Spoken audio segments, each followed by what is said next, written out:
3:30 p.m. Cameroon time, ladies and gentlemen. You're watching the afternoon edition of Prime First live from the studios of My Media Prime Television here in Cameroon's economic capital, Douala, with me, Von Quinta. Begin the afternoon edition in the Center region, where dialysis patients have blocked the entrance to the Yaoundé General Hospital, demanding better care as well as adequate dialysis kits and machines for regular treatment. The protest today is one of many others that have been held in different parts of the country over the same grievances. The patients called on officials to look into their pleas, as without adequate machines and kits, they see their lifespans are shortened. Now, 7 persons are reported to have lost their lives in a landslide that occurred at the Kambele mining site in Bathuri, a locality in the east region of Cameroon, following heavy rains on Sunday, May 30. According to reports, 7 people were buried at the site after heavy rains and others expected to be rescued to the surface as firefighting units continue the search. Sources say despite a disturbing rate at which many died at the Kambele mining site during the rainy season, the number of those involved in the activity keep rising. Now, the governor of the West region of Cameroon, Awa Fonka Augustine, alongside all 8 senior divisional officers, yesterday held a security coordination meeting geared on economic, political, sanitary, health and security situation in the region. The meeting held on May 31 at the conference hall of the Bambutus divisional office in the presence of administrative, judicial and security officials, focused on the multiple security challenges posed by Ambazonia fighters in the neighboring northwest region, and equally the situation of the Bamenda Babaju Road. Governor Awa Fonka Augustine also enjoined the masses to continue respecting COVID-19 barrier measures. Now, circulation has been restored at Carrefour Makan in Douala, Cameroon, after a tree fell and blocked the road. Heavy rains and strong winds yesterday made the tree fall on a taxi and tricycle, and according to sources, no life was lost but for the taxi that got damaged.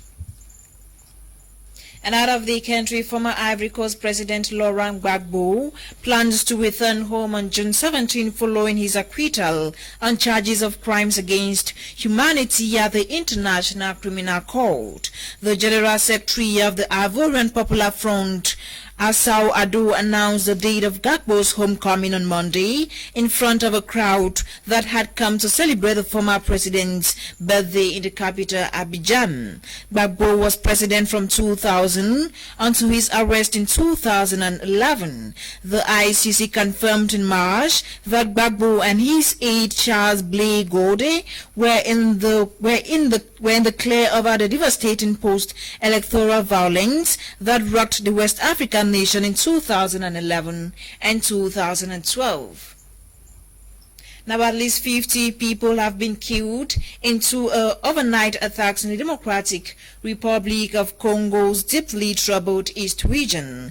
A local official blamed the Allied Democratic Forces, which has been linked to the IC group. Military spokesman Jules Ngango said the ADF fighters attacked villages of Baga and Chabi in the eastern Huri region. The 2 villages lie on the border between North Kivu and Ituri provinces, in an area where the Allied Democratic Forces is believed to be active.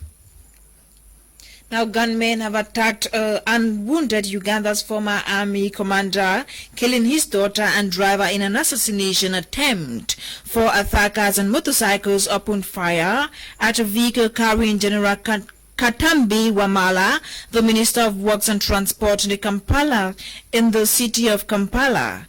Victims of the attack involved a lawmaker, a senior police officer, the country's top public prosecutor, senior Muslim leaders, and others. The attack on Katumba was orchestrated in the suburb of the capital, where in 2017 gunmen on motorcycles sprayed bullets on a vehicle carrying a senior police officer. And the United Nations Food Agency says more than 90% of people in Ethiopia's northern region are in need of emergency food. A total of 5.2 million people, that is 91% of the Tigris population, need emergency food assistance due to conflict since last November. The agency says it has so far provided assistance to about 1 million people since it started distributing food in the month of March. The conflict in Tigray erupted in November when Ethiopia's government launched an offensive to oust the region's former ruling party from power after its fighters captured federal military bases. This concludes the afternoon edition of Prime Flash on My Media Prime Television. I have been Fon Quinta. The news was compiled and produced by Ewan and Nolingala. Keep watching programs on the African Eye. Goodbye.